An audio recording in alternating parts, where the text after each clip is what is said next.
Your voice, your opinion, your community. Fact TV, free speech protected.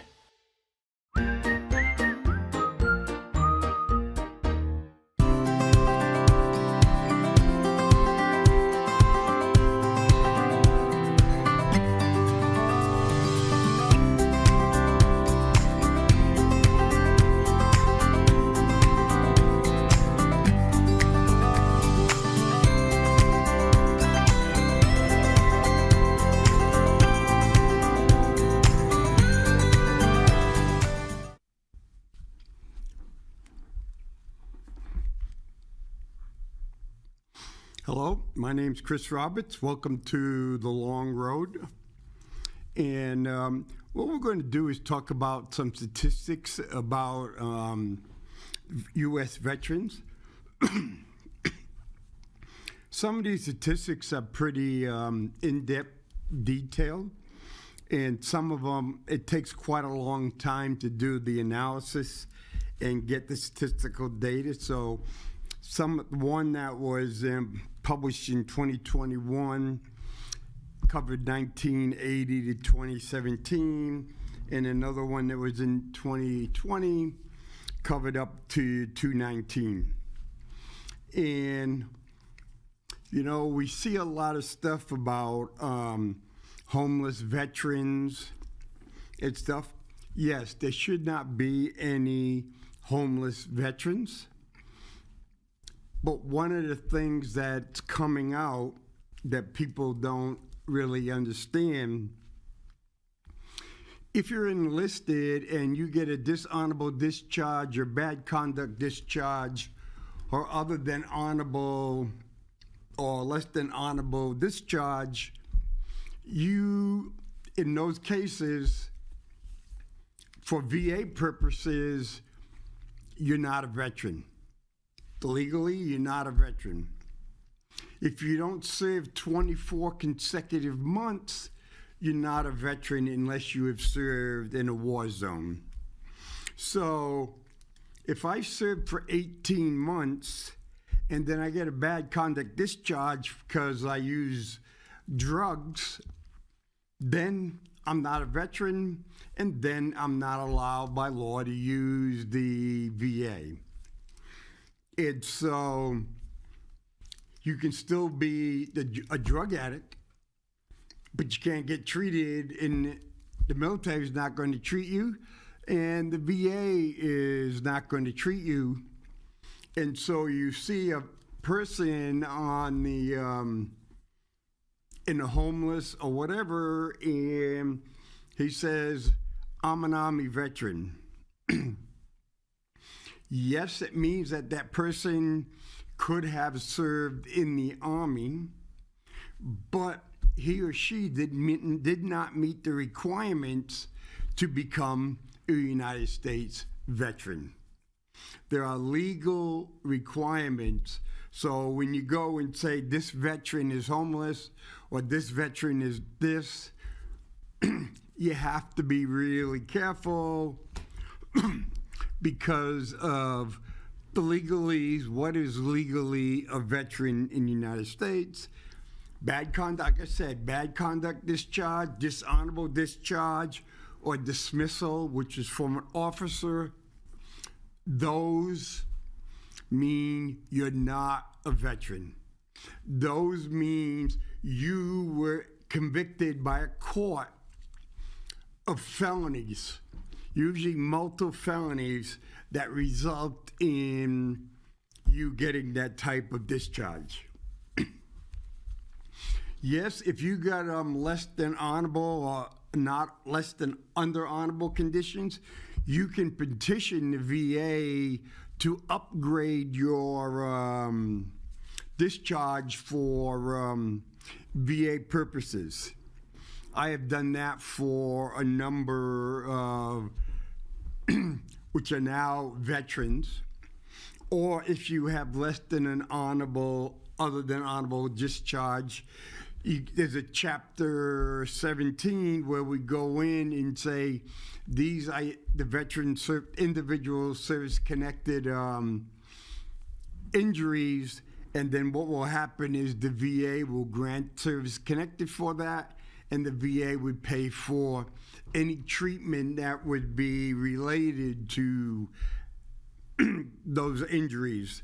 But the VA will not pay you any money for those injuries. And I think people have a wrong perception of some veterans, especially a lot of Vietnam veterans. Like, for example, the Army, which drafted about 30% of its people, wasn't very nice to servicemen. Bingo, you would go in, get drafted, go to boot camp, go to your training, go to Vietnam, and then they would send you back, usually to Oakland or up in Seattle. You were processed for discharge. Okay, and different in the Marine Corps. The Marine Corps, most of the people enlisted, they enlisted for, say, 3 years. You go to boot camp, you do your training, then you could be sent to Vietnam, and you come back from overseas, you're sent to a military base, and you get to decompress and all that. The Army says, no decompression, and it's like, well, 16 months, why do we want to pay this veteran for another 8 months? So they say, here, go, here's your ticket out here, and here's your whatever we owe you, go, and we don't want to see you again. And so then other people go, wow, look at these veterans. They're, they're into drugs or into that. Bingo. But what used to happen is all these local towns had draft boards. So say the 3 people in Keene say, hey, they get a quota from the Army saying we need to draft 6 people. So who are we going to draft? Oh, yeah, Johnny Smith. Yeah, we don't need him. So you draft Johnny Smith. Look at that guy. Yeah, well, only 9th grade education. Bingo. So they started drafting people they didn't like, or people that didn't meet their standard, or people that wasn't their kind. And this kept going on for years and years and years. And that was until 1969 came. When 1969 came, everybody was eligible for the draft. Then people, you know what? I guess it's time to end the Vietnam War, because I don't want Johnny getting drafted and going to Vietnam, because Johnny's just too important. So you had this group that were really patriotic or support Vietnam War, as long as you send those people to Vietnam. So a bunch of those people, yep, your local draft board would say, Johnny Smith, you're going in, you get inducted, we send you to training, we send you infantry training, send you to Vietnam for 12 months. After your 12 months, we fly you back to the States, took 2 or 3 days, process you, and throw you out the door. And so that caused a lot of problems. And so some people would go and say, oh yeah, look at those vets, we just look them the other way. But a lot of them weren't given a fair shake. There's some things like, oh yeah, I came back from Vietnam and I got spit on and I got this and I got that. Okay, and some of those become urban legends. Well, because I try to figure out, if all the Army guys are flown from Vietnam into Travis or McCord Air Force Base in California, there wasn't civilians there to spit on them, because there wasn't going to be those civilians on a military base. Okay? And a lot of the guys, once they get done Pringo, they didn't put their uniforms on to fly home or whatever. They were out of there. They were getting ready to go home or go someplace else. So, did some get spit on? I can't say yes, but I can't say no. But the type of legend that they talk about, quite different. Before I go into some of the deeper dive into the stats on the veterans, one of the big things that was pretty important was last year they passed the PACT Act for these different toxic materials, added Vietnam, Thailand, Guam, Laos, Cambodia. A number of places that Agent Orange would fall under, allowed people now to apply due to toxic exposure, and also opened the window for a year for veterans to join the VA healthcare system. Okay, for example, between August 10, 2022 to June 17, 2023,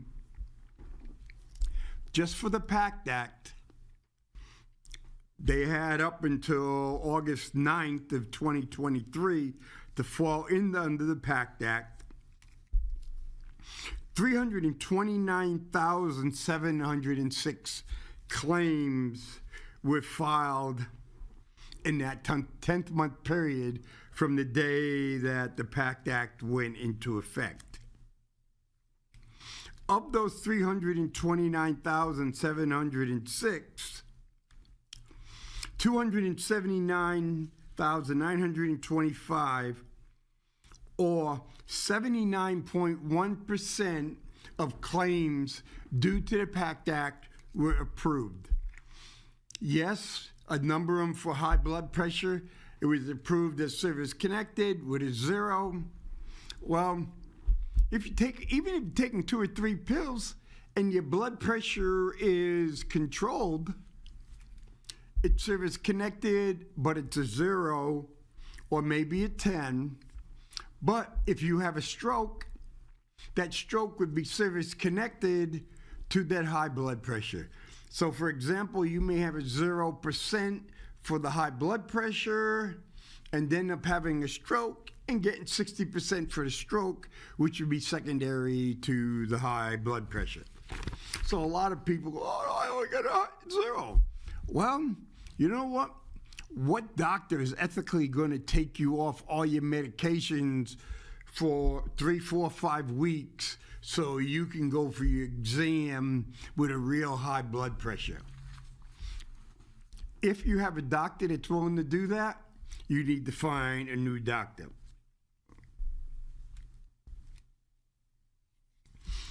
Of the 329,000 of the claims, almost 7,000 claims were filed for widows of veterans who had died earlier and died as a result of high blood pressure, strokes, hypothyroidism. And people talk forever of different things. From the time they filed the PACT Act claim, it took on an average 153.7 days. Because what happens is when you file a claim for the PACT Act, the VA has to go ask the National Archives for your records, and then they have to go to another place that will go in and verify your service in the area. So just because you said, hey, I served in Vietnam, and they go, okay. And so what they will go, the VA will ask, can it be verified? If it can't be verified, or once it gets verified that you were, then your medical records were done, then they would go out to put a request for an exam. If they can't verify your records, or the longer it takes, the longer it's going to take for the VA to put out a request. Because one of the things that we have found out, there's a number of people that have been telling a BS story over and over and over and over again, where they've got the point, they actually believe what they say. I had one, and I'm going, woman comes in, she wants to put a claim for her husband, and her husband goes, see, he's got this, he was promoted to warrant officer, he's got this Vietnam medal, he's got the Purple Heart, he's got this, and then he was in Air Cavalry. Well, I go and look. He was a radar tech, not a radar, but he was an X-ray technician and never left the country. And I'm going, ooh, this is really tough. I go,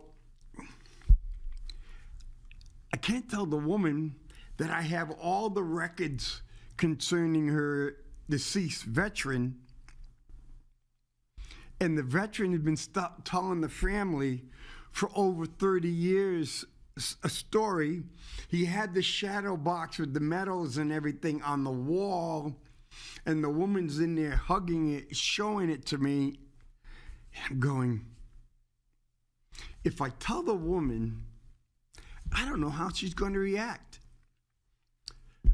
Do I call one of her kids up and say, oh yeah, by the way, your father was lying all this year, and I need you to come in and deal with your mother because she may not be taking it very well. So I know your mother just lost her husband this month. You just lost your father. And it was extremely tough.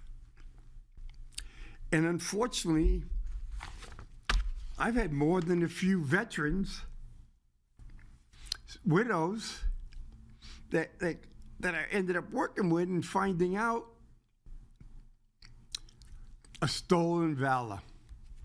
They say it over and over and over again, and they believe it. They get the benefits. Their personal ID is based on the stories that they told. And what happens is, not only does the family lose an important member of the family, the question is, how do they deal with all the lies that the veteran had been saying over the year? Because of the PACT Act that year, from August 21 to June 23, a 2-year, August 21 to June 22, 246,000 new enrolls in the VA system. That August of 2022 to June of 2023, 287. So over 40,000 people extra joined. And okay. So when they put it in, the total PACT Act claims was 665,000 PACT Act claims and 15,000 widow claims. And so, and when you go in,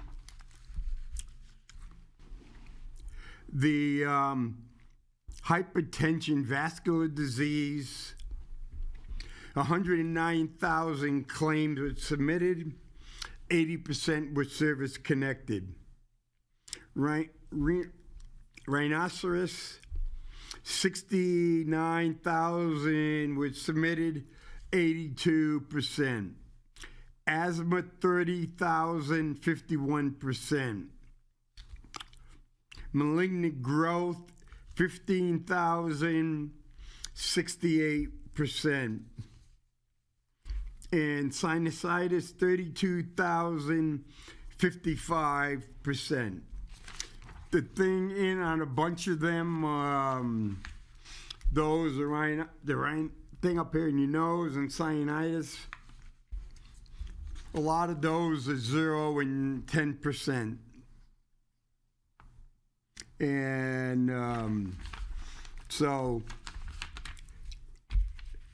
and those, mostly all these were for veterans, that veterans either submitted themselves or VSOs like myself or American Legion or VFW, DAV submitted for the veterans free of charge.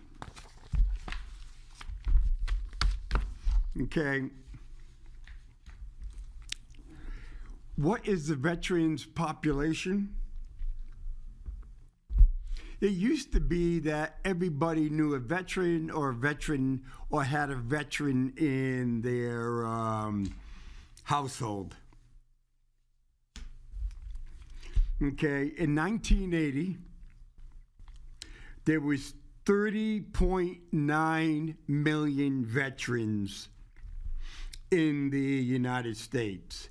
7.7 million World War II, 3.2 million Korean, 7.8 Vietnam era, and 6.6 Gulf War, and 5.5 million peacetime. 1980, again, 30.9 million veterans. By 2017, the total amount of the veterans, all basically 19.1 million. Basically, 11 million veterans have died since 1980. Okay. Of those 19 million in 1980, their median age, half and below, over and under, was 34, and median birth was 1945. The top 10 lowest was 1917, and the top 10 highest was 1975. So when you looked at all the veterans in 1980, they ranged between a birth really of 1917 to 1975. Yes, there was some older born before 1917 and others before 1975. Okay. Of the World War II veterans, of the 7.7 million that were alive in 1980, only 558,000 were alive in 2017, and the median age was 59. And they went from 1911, the median birth was 1920. The Korean War, 3.2 down to 660,000. Well, no, the veterans was for World War II was 274,000.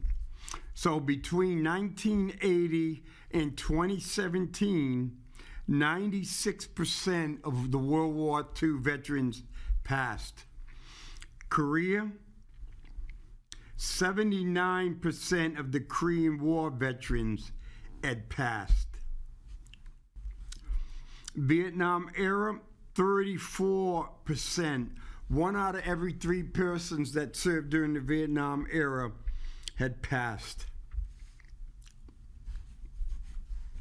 And people just weren't, just don't realize how quick veterans are passing. To give you an example, this will go from 2000 to 2020. Between 2000 and 2020, 26%, more than 26%, more than 1 out of every 4 veterans has died. If we go to New Hampshire, and comparative to the veterans population in the year 2000 to 2020, New Hampshire has lost 29% of their veterans. And that number is dropping off quick. California, they have 35% less veterans. Connecticut, 45% less veterans. Illinois, 39. Iowa, 31. Massachusetts, 42. Michigan, 37. And so the veteran population is changing really quick. Most of the people, they'd be able to see veterans. Most of them, it's going to be on a TV show because they're not going to be veterans. I have 2 grandsons. One's in the Marine, one's in the Air Force. I served in the Marine Corps. My father served in the Navy. My grandfather that served in the Army and National Guard. I had another great-grandfather that served in the Army, and I had another great-great-grandfather. So we have a line of veterans, and that's how people usually join the service. And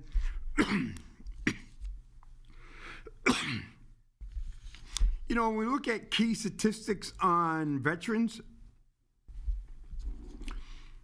okay, post 9/11, the median, 50% below 50%, is 35 years old. Pre 9/11, 47. Vietnam era, which is hardly not even talked about, or you don't show in your kid's history book. Over 50% of the veterans are 69 and over. The Korean is 83 years old, and World War II is 51, and peacetime is 59. Okay? So when you compare the veterans to non-veterans, the median age of a veteran in the United States is 64 years old. A non-veteran is 44. And to talk about how it's changed, gender post 9/11, 83, pre 9/11, 86, Vietnam 97, Korea 97, World War II 96, peacetime 91. And so when we looked at it, all veterans, it was 91% compared to 45% of non-veterans. Okay? That's for males. Okay, gender, race, white, 65% post, 69% pre, 82 Vietnam, 88 Korea, World War II 91, peacetime 79, and all veterans are 77, non-veterans are 62% white. So as you can see, when you go back to World War II at almost 92%, okay? The military was basically a white organization. And now, since post 9/11, 65% of the people in the military is white. So from World War II to now, it's basically gone from 92% white to 65% white. Okay. We go back to World War II. World War II veterans and everything. 20% had college education. Now 46% have college education. This one is really not worthwhile. Statistic employment, 77% of 9/11s are employed, and only 2.4 of World War II veterans are employed. Because, they're not 91. The median income of a post 9/11 veteran is $41,009, basically 42. A pre 9/11 is 51. Vietnam era is 36. And Korea is 27. In Vietnam, peacetime 34. How does that compare? The median for all veterans is 37,000. For non-veterans, it's 22,000. Veterans are more dependable, veterans are more educated, and they work. And so when you go and hear about homeless veterans, that's a very small number. Yes, everyone that's homeless has a negative effect, but let's not broad sweep. The veterans without health care. Post 9/11, 5.6, pre 4.8, Vietnam 1, Korea 0.1, World War 2.1, which is really, that doesn't count because they all have Medicare. If it's 0.1 or 0.2, they didn't meet the qualifications. Peacetime 3.8. When you look at all the veterans in the United States, 2.9%, less than 3% don't have health care, and that's compared to almost 11% for health care. The use of health, 36% of post 9/11 used the VA health care. Pre-9 is 29, Vietnam is 40, Korea is 38, World War II is 32. Korea and World War II, yes, I would really kind of call them statistically irrelevant because such a small number. And they have, and peacetime is 26. And so 35% of the veterans use the health care. The disability veterans with at least one disability, post 9/11 is 15, pre 9/11 is 16, Korea is 32, Vietnam's 32, Korea is 57, and World War II is 74. And so, yep, a lot of these World War II and Korean veterans took a long time to apply for veterans. And here is, I'm going to talk about the lamest excuse that's used for veterans not applied. Oh, that person was hurt worse than me. I can't tell you how many times, oh, I saw someone missing an arm. I saw someone missing a leg. I didn't want to take money for them. Well, again, that's a myth because you would have had to been in the Army hospital or in the VA hospital to see people with missing limbs in the VA system. And VA disability compensation, which is paid for lost earning capacity, is a mandatory account. Anytime someone is added onto the list and say they rate compensation, it automatically goes in the budget. Congress can't do anything about it. If you're talking about the health care, that's why the VA has 1 through 8. If you're 50 to 100%, you're priority 1, and the VA has to take care of you, and everything's for free.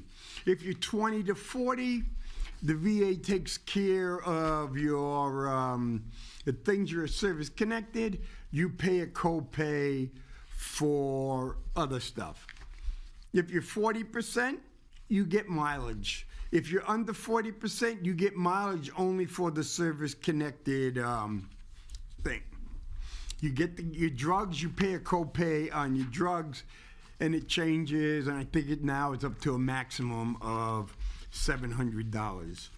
So Vietnam, Korea, if you're still using that same excuse, get off your butt and talk to a VSO. All they can say is no, you don't have a claim, but at the other end, then you can say, hey, how much money you make? And if you make below a certain number, you can get into the VA healthcare system without a service connected. And so basically, if you're a Vietnam or Korean War veteran and all you're getting is Social Security, your Social Security isn't much.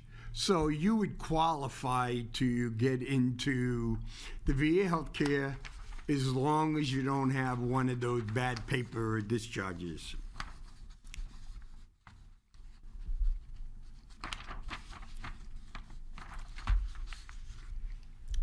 When you look at this, home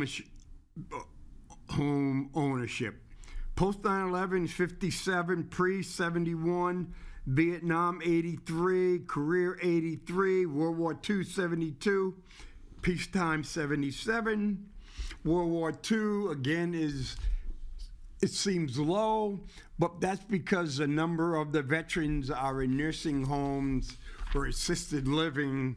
So to get the VA to pay, or they could be on Medicaid, and Medicaid, you can lose everything. So when you look at home ownership, 76% of veterans own their own home, compared to 62% of non-veterans.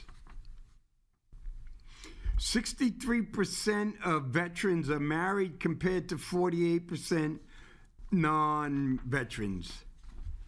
Post 9/11, the median household income is 74.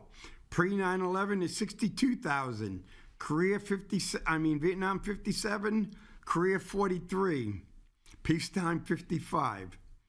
The median household income for veterans is $60,000 a year, compared to $58,000 for non-veterans. So again, you can see in almost every single category, veterans outperform non-veterans. Income, ownership status, cars, marriage status, healthcare coverage. Veterans have a group want to do better. They're used to succeeding.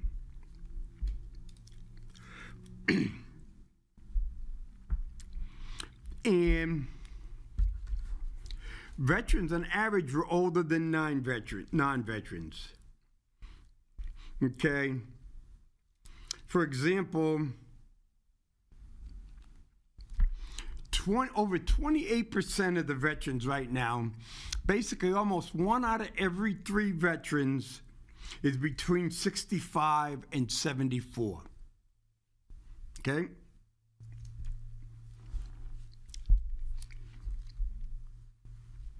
Compared to male non-veterans, 65 to 74 is 8.6. Male veterans 85 and older, 8.6%. Non-veterans, 0.7%. Not only is veterans older, but they tend to live longer.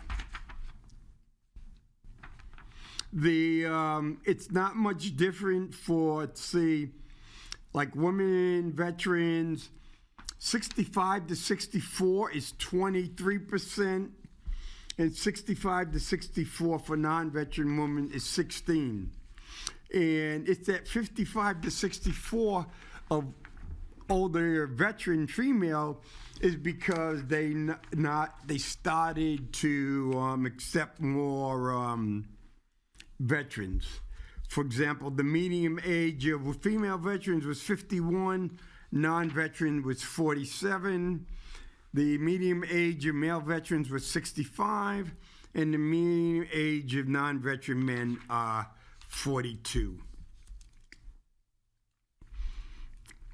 Okay, when we go for veterans,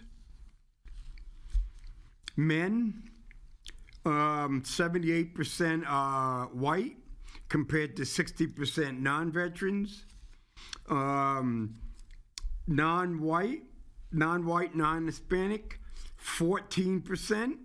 Non-veterans in that category is 20%. And in there, Hispanic, 7% compared to 19%. On the woman's side, it's pretty close, 65.2 to 62.4. Non-25 to 23. On the woman's side, Hispanics is 9.5 to 16.6. Because what happens, what changes the difference with a lot of female is a lot of female going into the military. They're going to go in for 4 years.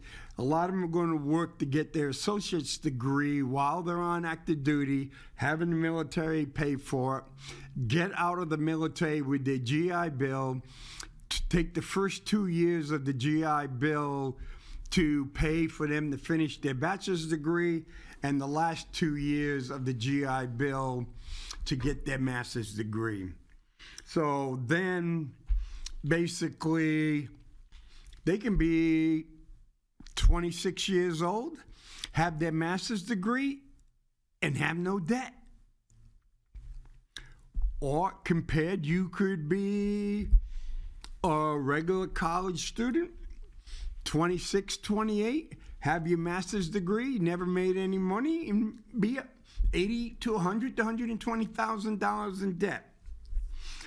A lot of women have college degrees, are going in the military because they want to get their master's degree and they want to get things on their resume when they go apply for a good job. And the men, some men go in the military because they got nothing else to do. Some want to travel, some want to party, but more are getting interested in school. This takes in the older stuff. Okay, the veterans were high school less was 35.3 compared to non-veterans at 44, because a lot of veterans in Korea and World War II, Korea and Vietnam didn't have high school. I have at least 4 veterans that I worked with at Claremont that only went to 9th grade. I had another one I was working with today who was 8th grade plus a year and a half of college. But then when you get to some college, the veterans is 37 compared to 28. Bachelor's degrees at 16 to 18, close. Advanced degrees, the veterans have more. But when you go to the women's side, only 21% of the women don't have a high school. A high school graduate or less. Okay? Some college, 42% of the women compared to 31. Non-military bachelor's degree, 21 to 19. Advanced degrees, 15 to 11. So you can see that the women who are going to the military, they're going to advance their education, and they want to make sure they're not going to spend the rest of their life in debt for 30, 40 years just paying off interest. Do you know that for employment for the women, over 50% of the women veterans are in management or professional services, compared to 42% of non-veterans? For example, the service industry, working at only 14% of women veterans are in the service compared to more than 1 out of 5 of non-veterans. Okay. The women outstand, almost 34% of the women work for the government, and compared to 16%, because they're smart. You get 5 bonus points for being in the service. If you get a disability, you can get those 10 bonus points. And if you do have college education, the government can help pay it off, and the government can help pay to continue your stuff. Okay. We talk about poverty, we talk about homeless. Okay. Really, what is considered to be at least comfortable, you have to make 400% times the poverty line. So, like, for example, the poverty line is like 14,000. So if I was a guy, yeah, I am a guy. But if I would have to make $14,000 not to be in poverty, but $14,000 a year isn't going to get me anything. It's going to get me in a homeless shelter or couch surfing. Okay, the 0 to 99% over the poverty line, 6.5% for veterans, 11% for non-veterans, and bingo, except for the 200 to 300 and the 3 to 400. Okay, those are good. The veterans are better off, and 400 or higher, it's 48 to 43%. So basically, almost 1 out of every 2 veterans make enough to have a quality life. For women on veterans, it's 47 to 38. Poverty level for veterans, 25 to 34 is 8.4%. Non-veterans is 10. 35 to 44 for men, it's 5.2% to 99.3. For women, 25-34, 11 compared to 16. 35 to 44 is 9 compared to 13.5.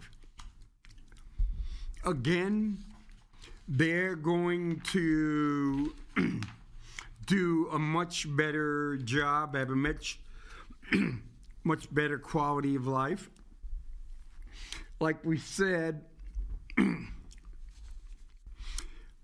9.8 million veterans use at least benefit or service from the VA. 45% of veterans receive benefits or service for multiple organizations.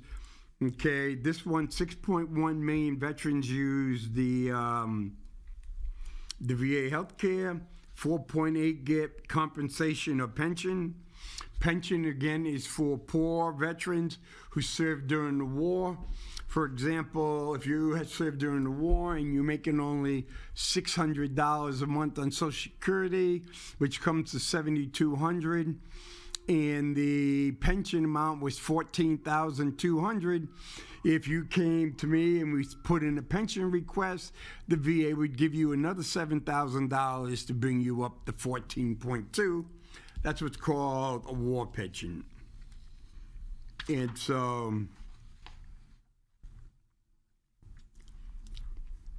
we're getting close to the end. We'll finish. The median earned income of a year-round full-time worker. Male veteran, $51,000. Non-veteran, $40,000. Female veteran, $41,000. Female non-veteran, $30,000. Personal income, that means you're not working full time, you're getting income from other places. For example, male veteran, $39,000, male non-veteran, $30,000. So it's $39,000. The male veteran, non-veteran is $30,000. Female is $31,000 compared to $19,000 for non-veterans. So when your personal income by sex or so, it can be Social Security disability, it could be workman's comp, it could be other things. And this will be the last one for now. Okay, let's compare veterans 17 to 24. Some are still in the service, some are out. The median for a veteran is $48,000 a year compared to $35,000 a year. Those in that thing, you got college graduates and all that. 25 to 34. The veteran is $63,739. The non-veteran is $63,959. About $220 more. 35 to 44. Veteran, $84,000 compared to a non-veteran, $78,000. 45 to 54, $90,082. Then 55 to 64, a veteran is $68,000 to $74,000. 65 to 74 is $60,000 to $59,000. But then at 75 and older, the veteran makes more, $47,000 to $43,000. That's all income, Social Security, pensions, disability, all that stuff. So that's what happened, and that's based on the U.S. Census.